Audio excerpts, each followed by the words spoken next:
Hello martial arts loving students. So this is a little tutorial to help you with Gedan Berai, so our so-called lower block. So there's different ways to do this within different styles of karate, and the Taekwondo way is a bit different. So don't think of it as one way is the right way or the better way. There are different subtle differences in movement to do the same thing essentially. So I'm going to use the word block, but in reality, it's just a movement. It can be used as a block. It can be used as a lower strike. It can be used as a way to clear a limb.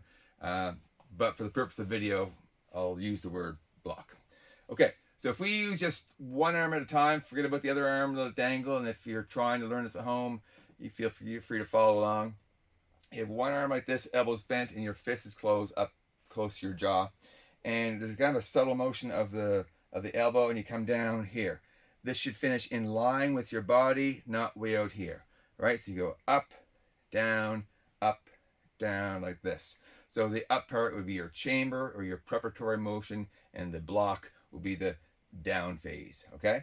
Then try with the other hand. This comes up, down, and right now I'm not moving my hips. The way we do it in the type of karate that I studied for so long is we turn away from the motion. I know some of you who have done some Taekwondo, you turn in it and you leave your arm a bit bent. Again, it's not a right or wrong, it's a different variation on a theme, okay? So up, down, but this is the way we're going to do it in class. We turn away from that blocking motion, okay? So the other arm is supposed to be active as well, and whenever you have a hand coming to your hip like this, or like this in a knife hand block, this is your hikite. Hikite means pulling hand, and that's something we'll explore in class later. But when you do your preparatory motion, your chambering motion for your Gedan Berai, we have this, which we just looked at. The other arm, not out front, but down here. I won't get too kind of carried away about 15 degrees or 22 degrees. Just have it down around the groin level. Elbows are together. This comes down. This pulls to your waist like this. And for now, I'm not going to move my hips. Don't move this. So this is a good idea to follow along with this one.